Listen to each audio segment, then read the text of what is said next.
Welcome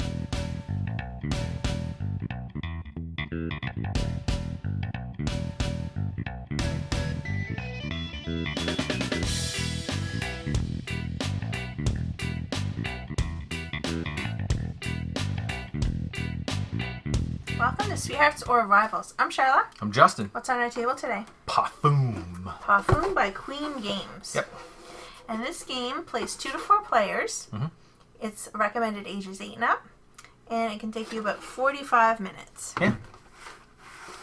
Right. So, let's start with the components of Parfum. What do you think? I think the components are excellent for this game. Yeah. Actually. All the punches are nice and thick. They're Yep. not going to wear out. And the dice are good, except some of them look a little bit worn already, which seems weird. It's a bummer because they are engraved a little bit. Mm-hmm.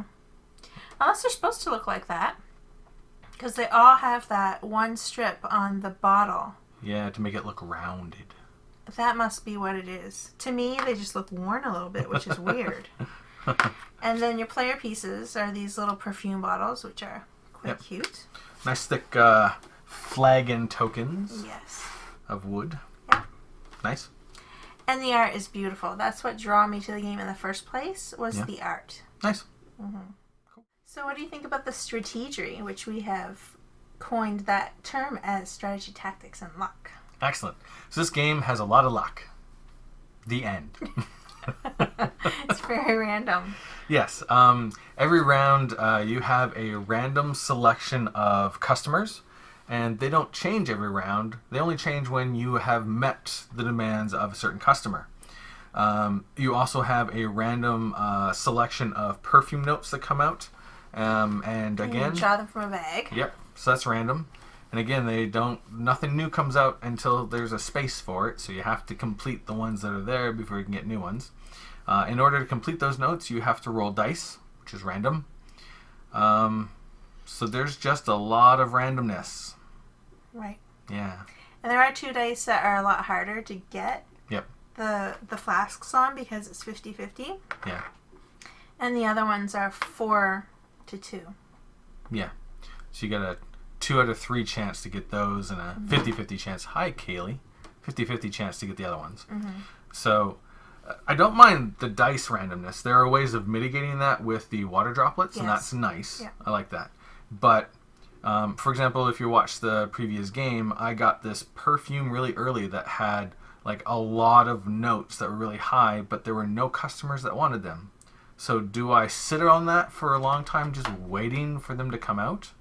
Or do I sell them for money because I kept getting farther and farther behind? Mm-hmm. And it can be very frustrating to just not be able to match up what you can make with what is in demand. Right. And there's no way of mitigating that. Yeah. Well, it's understandable. The customer tokens, they are the round counters, or the game counter. Yep. Because once you get to a certain so many, there's going to be like the end round token comes out. Yeah. So you wouldn't be able to really mitigate the customers. Yeah. Because that would really influence the timing of the game. Yep.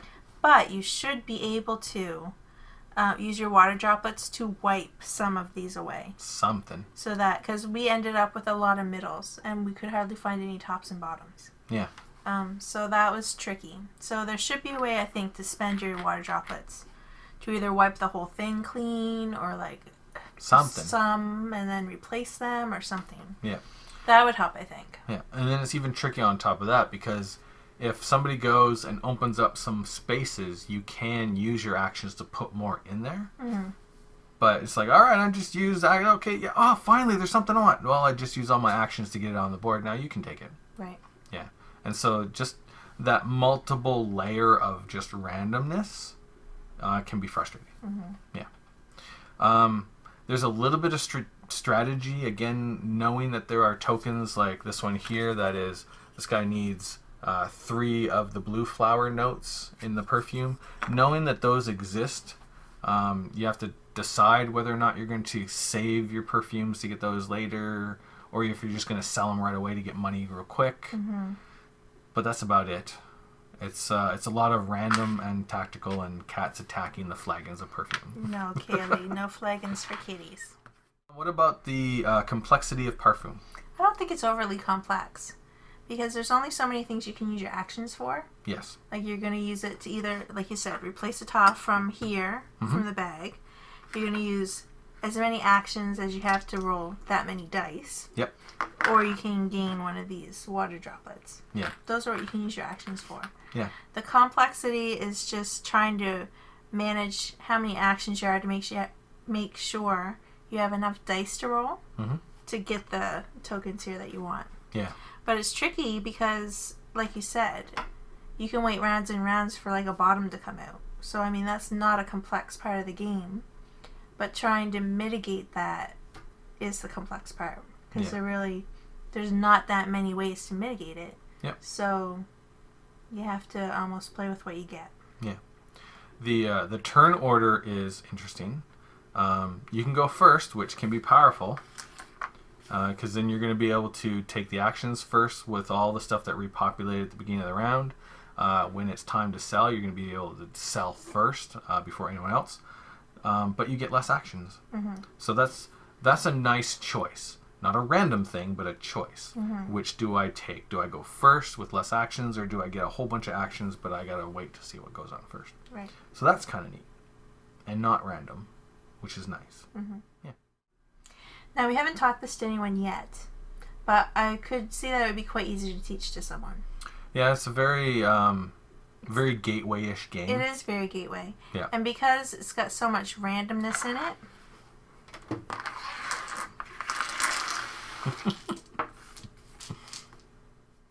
And because it's got so much randomness in it, I think it's a great gateway. Because a lot of the people that you play gateways with, they haven't played a lot of games before. Except for, the basic random ones that we had when we were kids. So I think the randomness in Parfum won't bother someone who hasn't played a highly tactical or strategic game before. Okay. I could also see that being the exact opposite, though. You think? If somebody was playing board games and said, is this really all there is to board games? And then tried a gateway and it was Parfum. And they're like, yeah, randomness. It depends on what they're looking for. Yeah. I guess. You have to know the group that you're going to bring it to. Yeah. So you definitely have to have a group that likes a lot of randomness in their games. Right. Yeah. So what about the rulebook? How did you find it? The rulebook is well laid out. It's pretty good. The only thing that's a little unclear is there's a alteration to the rules for a 2-player game when the sell phase comes up. Because normally what happens is everyone who plays, there are 2 separate rounds of selling. So you go through the player order and everyone sells 1 or passes, and then there's a second round that you do the exact same thing. In a 2-player game, you either do that and there's 2 separate rounds, but because we're going twice, we're going to get extra turns to sell. Or maybe there's only 1 round, and when it's your turn to sell, you sell up to 2. It wasn't clear. And because turn order is so important, we just kept it like the way you would. Yeah. And you sell 1 and you keep going. There's 2 separate rounds. Otherwise, you can be like, well, I'm going first, and haha, I just sold 2, and now you're complete. Oh, yeah. It can't be that way, though, because, there's only 5 things. So if I have 1 and 2, I could sell 4, and you could only be left with 1 thing. Yeah. Yeah, so it has to be how we were playing it. Yeah. And if it isn't, it should be. So that's the only thing that's a little off with the rulebook is that vague alteration to the 2-player rule. For everything else, the 2-player rules alterations are clear. Everything else, the game, it's not a complex game, so it's pretty easy and straightforward. Yep. So what about the playability? The mechanisms versus the theme. It's interesting. The only thing that there's a bit of a disconnect is the fragrance notes. I don't understand why you have access to all these different fragrances that you can distill, but when you come up to make a fragrance notes, you get to a certain table and like, wait, I can only distill this one thing here? Why can I only distill these certain things? Because that makes no sense. And honestly, if this randomness right here, if that was gone somehow and it was a different mechanism that was interesting, that would make the game more thematic and so much more playable. Yeah. Because the customers make sense. Certain customers are coming. They want what they want, and they're going to stick around until you give it to them. It makes sense. Right. the dice, the randomness of being able to properly distill those essences, that makes sense. The turn order, wake up time, that, yeah, makes sense. Mm-hmm. It's just that the fragrance notes. What's available here. Yeah. Yes. Like, what master of fragrance perfumes is going to come out and say, okay, so we're going to be getting the middle notes today, and that's it. Nothing else. You can't actually complete any perfumes today. That makes no sense. Okay.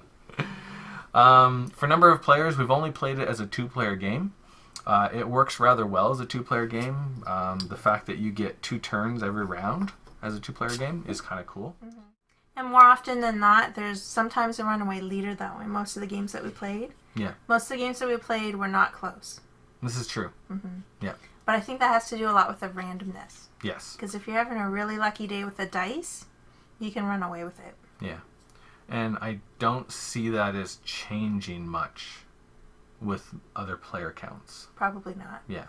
Because again, it has more to do with the game mechanisms than the fact that it's a 2-player game. Mm-hmm. Yeah.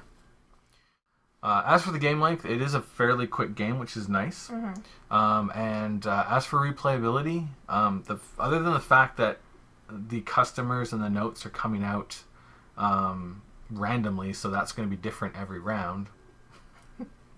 Can you stop, Jinx? The game is pretty much the same every time you play it. There's not a lot of difference in every game. No. Yeah. But even though it's going to be basically the same game kind of every time you play, mm-hmm. it is recommended ages 8 and up. Yeah. So it probably maybe could be geared more towards a younger crowd. Younger crowd or a family game? Yeah, family game night, probably. Yeah, that makes sense. Excellent. So, does Parfum have the cuteness or the awesomeness? Parfum has the cuteness. It certainly does not have any awesomeness. Oh, you can't say none. None! Oh, dear. Well, the art's really pretty, mm-hmm. and the components are really cute. Yep. So, and that's what drew my eye to it. Yeah. Mm-hmm. Yep. So, if you had someone asking you about Parfum, yes, what kind of group would you recommend it to? Family game night group, younger audience group, groups who enjoy a lot of randomness and not a lot of strategy. And a lot of luck. Yeah, a lot of luck. Yes. Yes. High random luck-based game. And a pretty game. That's pretty. Mm-hmm. This is true. Okay. Good. Do you think we're going to trade it or keep it? Well, even though I did win this in the auction. True. Which I was so proud of when I got it. Yep. I think the amount of times we've played it, I'm ready to trade it. Yes. I mean, there's no question for Justin. Yes. This is definitely a game that I am willing to shuffle off. Yep. There's nothing wrong with some randomness and some luck. Nothing wrong with that at all. I even really enjoy rolling dice and can appreciate mitigation factors. Mm-hmm. But there's just no rhyme or reason to this. I need more strategy and more tactics. I need more control over what's going on. Right. Yeah. Yep. So, did we finish Parfum as sweethearts or rivals? I finished Parfum with you as a sweetheart. Rivals. But I was more of a rival with the game. Oh, this is true. That's true. Because at no point was I upset with you for anything you were doing. I was upset at the game. Yeah. Yeah. Absolutely. Mm-hmm. That's true. Mm-hmm. Yeah. Because it was, most of it is through no fault of our own. Yeah. Sort of. Absolutely. I guess. Yeah. Yeah. That's true. Because it didn't feel rivalry. I never got rivalry. I kind of felt, yeah. If you're not rolling the dice as good as I am, I'm kind of like, oh, I have to try to roll poorly or something. You know what I mean? Like, it's one of those just kind to of make you feel better. Right, yeah. Can you spend your water droplets to reroll successful dice? Because I feel bad for you. Right. There is an interesting mechanism with the turn order and the selling order that I could see being rivalry. Like, there are certain things like, well, you're not going to be able to sell to those 2 customers, but we can both sell to this one customer, so I get to go first. I'll sell to that one, so I get an extra customer out from under you. Right. Ha ha ha. So I could see that. And if the rest of the game wasn't randomly kicking your butt, I could maybe utilize that and it would be interesting. Mm-hmm. But I'm too busy seeing what the game is going to mess with me next. Mm-hmm. Yeah. Yeah. So, sweethearts, but rivals against the game. Right. Right. So that's Parfum. That is Parfum Queen Games. Thanks for watching. Thanks a lot. We'll see you in the next video. Laters.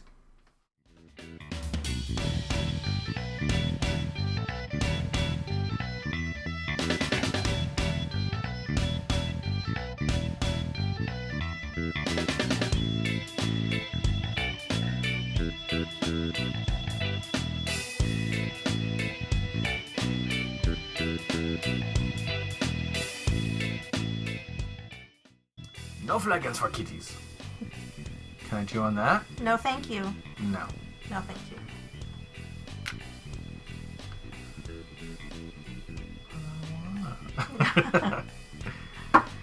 No! No, so for you. What a goofy cat. Done? Nope. How about now? I'm good. Ready? Can I talk? But more often than not, there's a runaway leader. Yes. Hi, Jinx. And now we have Jinx.